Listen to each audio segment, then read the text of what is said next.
Okay, so you've done it.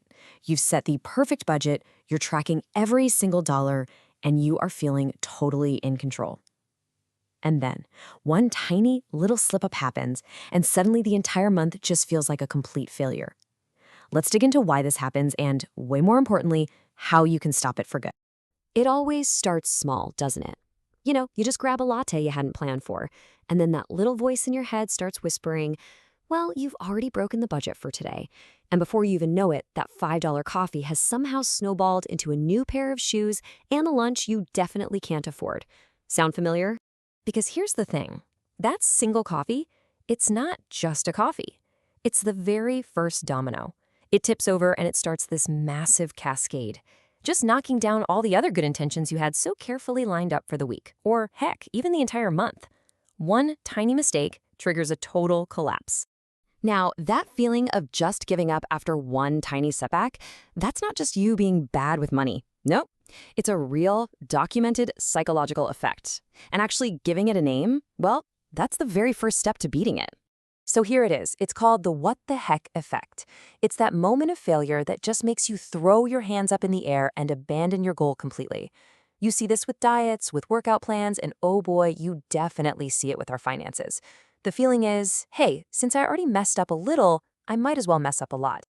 And this, right here, this is that dangerous little thought that fuels the whole fire. This one sentence gives you permission to just stop trying. It turns a tiny little deviation into a massive excuse to completely give up on your financial goals. You see, the real problem isn't the $5 coffee. It's the mindset that comes after it. That one little thought can justify a whole weekend of impulse buys and an entire month of financial regret. It becomes a self-fulfilling prophecy of failure. So, how do we break this cycle? Is there a way out? Absolutely. But it's not about being perfect. It's all about changing our mindset from one of this rigid, I failed, to one of flexible resilience. Let's talk about how to fail forward. The old way of thinking is totally all or nothing. You're either perfectly on budget or you've completely failed. There's no in between. But the new mindset, fail forward, it accepts that slip-ups are going to happen. I mean, we're human, so the goal isn't to avoid them, but to recover from them fast, without letting them derail everything. So let me ask you this. What if that unplanned coffee was just, well, an unplanned coffee, not a catastrophe? What if your budget was actually designed to handle a little bit of real life? Now, to make this whole fail-forward idea actually work, we need a practical tool. So enter the 50-30-20 budget. It's a super simple framework that's designed for real people, not for robots. And the rule is so simple. You just take your after-tax income and you divide it into 3 buckets.